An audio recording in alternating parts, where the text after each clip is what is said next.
back. In our spotlight this morning, we're talking about convicted killer Wade Wilson in a brand new documentary that delves into his very strange female fan club that has formed since his arrest. So Wilson is on Florida's death row right now for the murders of Christine Melton and Diane Ruiz. Despite that, women are obsessed with him. Prosecutor Sarah Miller says that Wilson has received thousands upon thousands of calls from admirers while in lockup. Here's a portion of Handsome Devil, Charming Killer on Paramount Plus. He called his father right after. He told him he had just killed 2 women, and then he asked what he should do next. Thousands of women sent him letters. Fan clubs formed on TikTok and Instagram. They called him charming. They called him handsome. They pleaded with the court to spare his life. He killed 2 women he had never met before, in the same morning.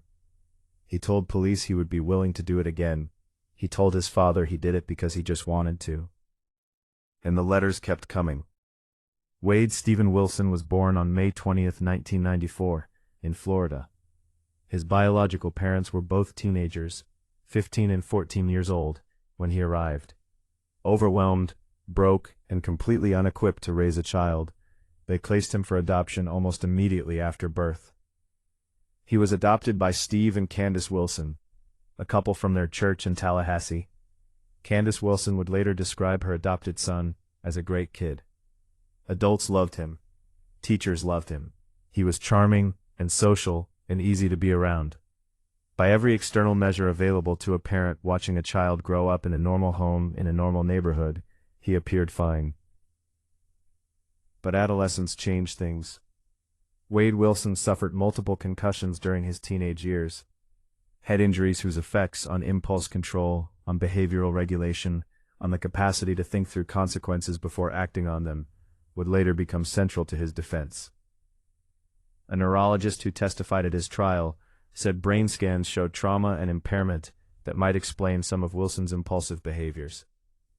The prosecution's experts pushed back. They argued that methamphetamine use was the more significant factor in what Wade Wilson became. That the brain scans were being used to provide a neurological explanation for choices that were, at their core, choices. By 2012, when Wilson was 18 years old, his encounters with the law had already begun: burglary, assault, firearms offenses. In November 2013, he was sentenced to prison for burglary and grand theft. He served until September 2014. In 2015, he faced charges of sexual battery and kidnapping after a woman accused him of assaulting her in his vehicle following a party. He was acquitted. By 2017, he was incarcerated again for stealing firearms. He served until July 2018. In 2018, while in prison, he became a witness and informant for the Leon County Sheriff's Office in a murder-for-hire case against his cellmate, Brian Winchester. Wilson told authorities he had been approached with an offer of $20,000 to kill Winchester's wife. He turned it down. He reported it. He appeared briefly in a documentary called Mr. and Mrs. Murder, giving his statement against his former cellmate. He was released in July 2018. He was 24 years old. He had a criminal record and a history of violence and a documented struggle with methamphetamine. He was drifting between places to stay, between relationships, between the version of himself he appeared to be and whatever was actually building underneath it. 14 months after his release, he killed 2 women he had never met before, in the same morning. Christine Melton was 35 years old. She had grown up in Colorado, moved to Cape Coral with her best friend Stephanie Johnson, and built a life there. They worked together as servers at the same restaurant. They had moved from Colorado together, the way close friends sometimes do, because a new place feels like a new beginning, and why not? Christine was a cat lover. Her cousin, Samantha Katimer, testified during the trial that Christine was the godmother to her child, the kind of person who made everyone feel safe and understood simply by being in the room. She wanted to be a mother. Samantha said from the witness stand, through tears, Christine will never experience motherhood, a role she was born to play. On the night of October 6, 2019, Christine went out with Stephanie to Buddha Live, a live music bar in Fort Myers. It was an ordinary Monday night turned evening. They met people. They listened to music. Among the people they met was a man named Wade Wilson. Wilson was 25 years old. He was charming in the way that certain men are charming, the way that makes you feel comfortable before you have any particular reason to feel otherwise. He fit into the evening naturally. After the bar closed, the group went together to a friend's home. They stayed for several hours into the early morning of October 7th. It was late. It was social.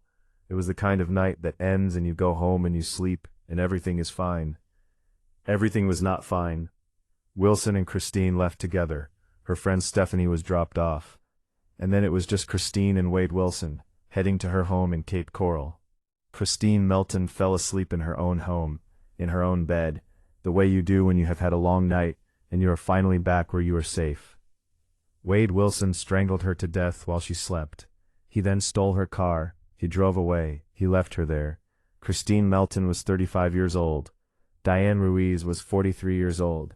She was a bartender at the local Moose Lodge, where she had worked for 5 years without missing a shift.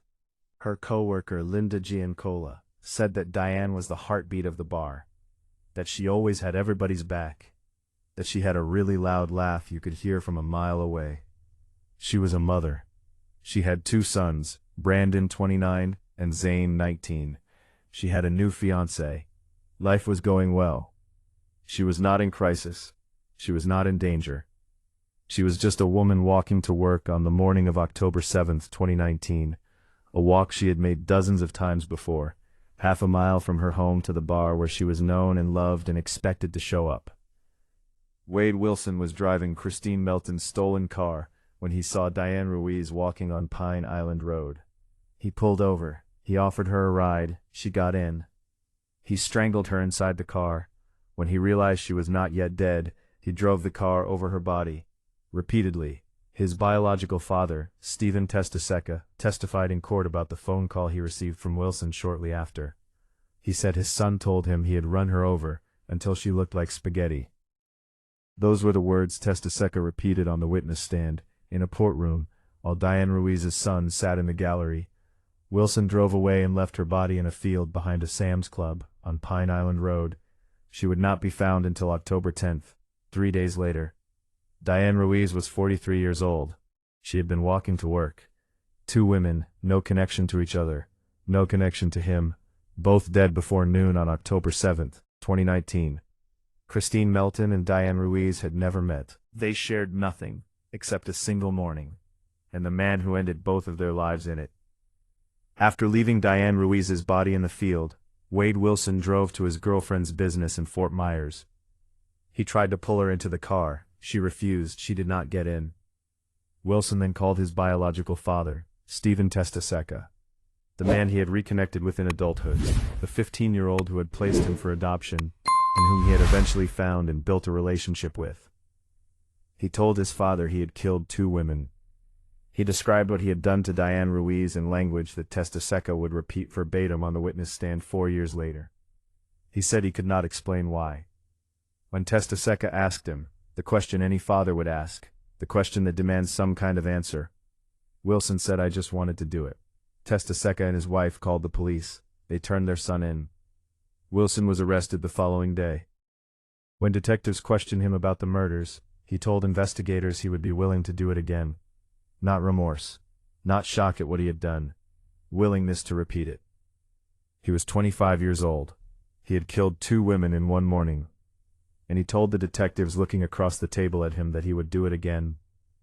While Wade Wilson sat in the Lee County Jail awaiting trial, a process that would take nearly 5 years, delayed by multiple attorney changes, the COVID-19 pandemic, and an enormous volume of pretrial hearings, he began tattooing his face. Not small tattoos, not subtle ones, he covered significant portions of his face. A Joker-style skeletal smile across his lower face, a swastika beneath his right eye, a larger swastika on the side of his head. That do not require interpretation. That announce something specific and deliberate about what a person wants to project. His defense attorneys filed motions asking whether Wilson could wear makeup during trial to cover the tattoos, arguing not unreasonably that a jury seeing a man with a swastika under his eye would have difficulty focusing on the evidence rather than the face. The judge denied the request. Wade Wilson sat through his entire trial with a swastika visible beneath his right eye. In October 2020, while awaiting trial, Wilson and his cellmate were caught attempting to escape from the jail by breaking through a window in their cell. The attempt failed. He also sent letters to local TV reporters, claiming he had nothing to do with the murders. He admitted to an ex-girlfriend that he had done it. He denied it publicly. He called his father and described it in detail. He denied it publicly again. The face tattoos changed something in how the public saw Wade Wilson. They made him grotesque in a visible, undeniable public way. He looked like what he was. And paradoxically, that visibility, that refusal to appear normal, became part of what drew the internet to him. He was becoming famous, not despite what he had done, because of it. At some point between his arrest and his trial, Wade Wilson acquired something that no one who had looked at the facts of this case would have predicted: a fan base. It began in part with the name, Wade Wilson, the same name as the Marvel character Deadpool, the anti-hero of the comic books and the blockbuster films, known for dark humor and violence and a kind of transgressive charm. The overlap was accidental and entirely unhelpful to everyone involved, but the internet found it irresistible, and once the internet finds something irresistible, it does not let go. Fan clubs formed on TikTok and Instagram. Women posted content about Wade Wilson. They called him handsome. They said there was something about him. They said they felt a connection. They sent letters to the jail, over 100 X-rated letters documented by prison officials. They sent messages to the court pleading for clemency. The Paramount Plus documentary released in January 2026, Handsome Devil, Charming Killer, examined this phenomenon directly. The police body cam footage, the chilling details, and the devoted online following that had formed around a man convicted of strangling 2 women and running over one of them in a stolen car. Psychologists who commented on the case pointed to a term, hybristophilia, a sexual or romantic attraction to people who commit violent crimes. It is not a new phenomenon.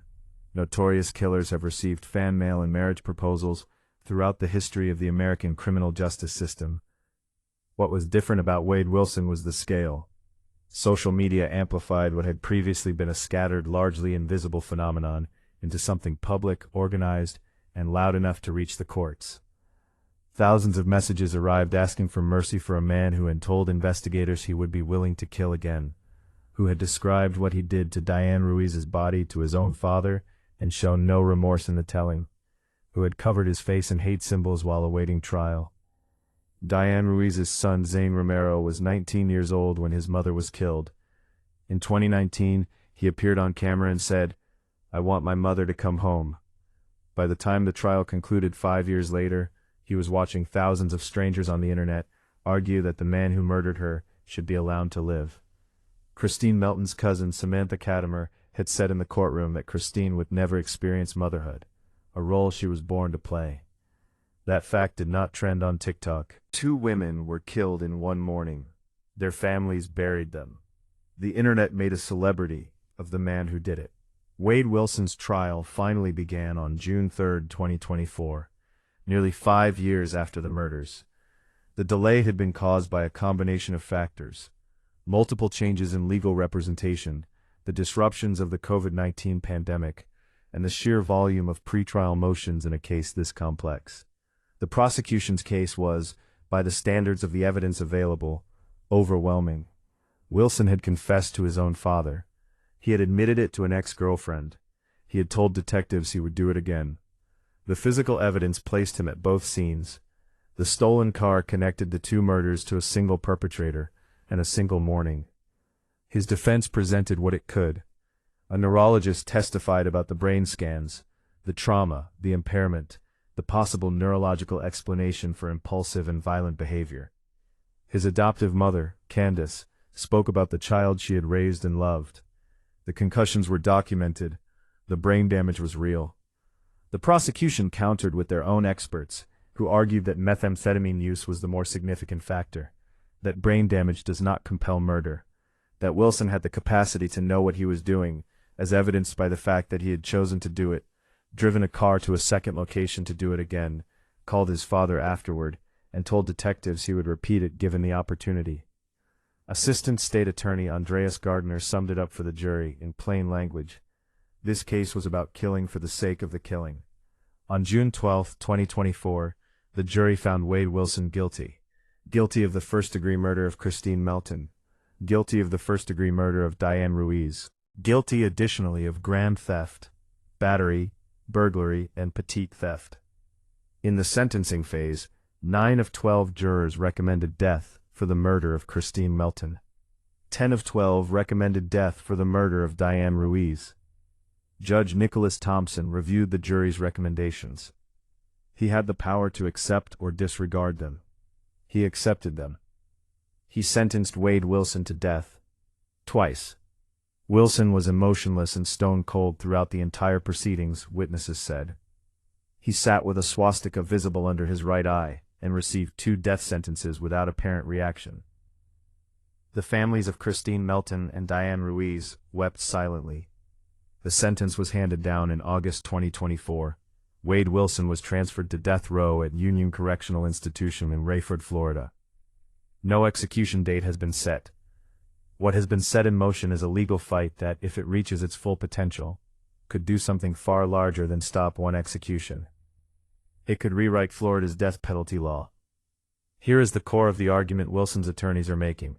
Florida changed its capital sentencing law in 2023, lowering the threshold required for a death recommendation from a unanimous jury to a majority of 8 out of 12 jurors. That change was made after the trial of Nicholas Cruz, the Parkland school shooter, in which a single juror's holdout prevented a unanimous death recommendation, resulting in a life sentence that outraged many in Florida. The legislature responded by changing the law. Wade Wilson was tried and sentenced under that new law. His jury was not unanimous, 9 out of 12 for one murder, 10 out of 12 for the other. Under the new law, it was. His attorney's argument is precise. The retroactive application of that new non-unanimous standard is unconstitutional. That you cannot change the rules of how a death sentence is obtained and then apply those new rules to a crime that was committed before the change. That doing so violates fundamental constitutional principles of fairness and due process. On February 5, 2026, Wilson's attorneys stood before the Florida Supreme Court, making exactly that argument. Legal scholars have noted that if Wilson's team succeeds, if they take this to the U.S. Supreme Court and prevail, it could not only spare Wilson's life, but invalidate death sentences handed down to other Florida prisoners under the same non-unanimous standard. The implications extend well beyond Wade Wilson. That is what makes this legal fight significant in ways that go far beyond the man at the center of it. As of April 2026, the case remains in active appeals. No execution date has been set. The Florida Supreme Court has not yet ruled. Wilson sits on death row, waiting. The internet continues to generate content about him. The fan mail continues to arrive.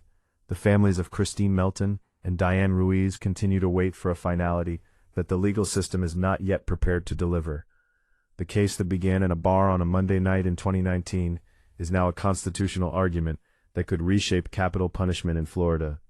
The Wade Wilson case contains multitudes, and most of them are disturbing in ways that do not cancel each other out.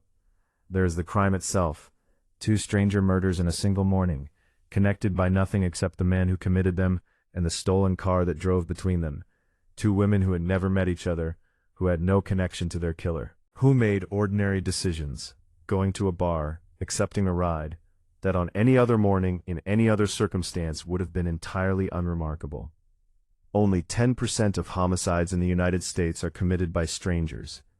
That statistic means that almost every system of caution and awareness we have built around keeping ourselves safe is calibrated for people we know, not for the one morning when the danger arrives in the car of someone we just met. Christine Melton was not reckless. She was social. Diane Ruiz was not careless. She was walking to a job she had held for 5 years. Neither of them did anything that the vast majority of people do not do routinely without consequence. They were simply in the same space as a man who had decided, for reasons he has never fully articulated beyond "I just wanted to kill."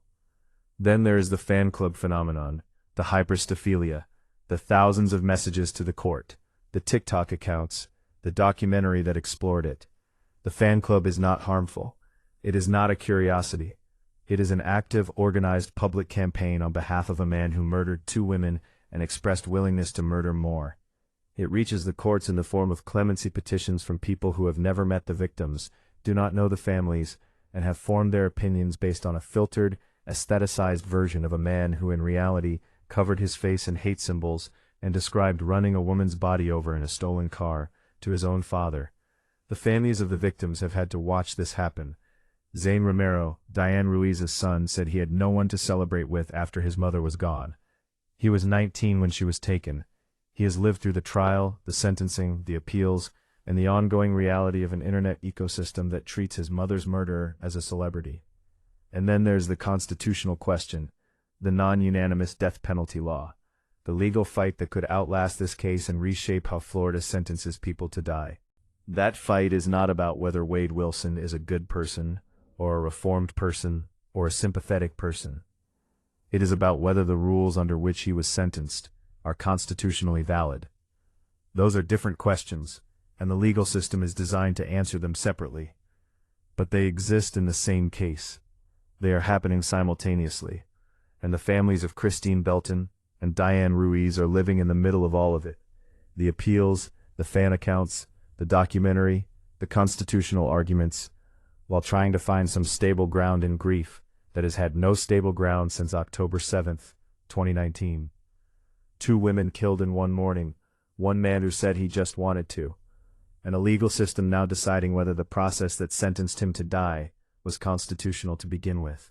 The calendar keeps moving. The families keep waiting. The Wade Wilson case is not over. The appeals are live. The constitutional question is real. And somewhere in the middle of all of it are the families of 2 women who just wanted to live their lives, who went to a bar, who walked to work, and never came home. This channel exists for exactly this kind of case. The ones that are still moving. The ones where the verdict has been rendered but the story has not finished. The ones where the legal fight, the public reaction, and the human cost are all happening at the same time, and the news cycle is already moving on to the next thing. We are not moving on. We are staying here, because Christine Melton and Diane Ruiz deserve to have their full story told. Not the fan account version, not the TikTok version, but the complete, factual, unflinching account of who they were, what was done to them, and what the people they left behind are still living through. If you are not already part of this community, subscribe to Dark Case File True Crime right now. This story is not finished. Every case we cover completely. No shortcuts, no sensationalism, no fan accounts, just the full story, from the first night to wherever this ends. And we will be here when it does. If this video moved you, like it, share it. The more people who see this, the more stories we can tell. And the more we can make sure the names that matter in this case, Christine Melton and Diane Ruiz, are the ones that people remember. Like, subscribe, share, Dark Case File True Crime.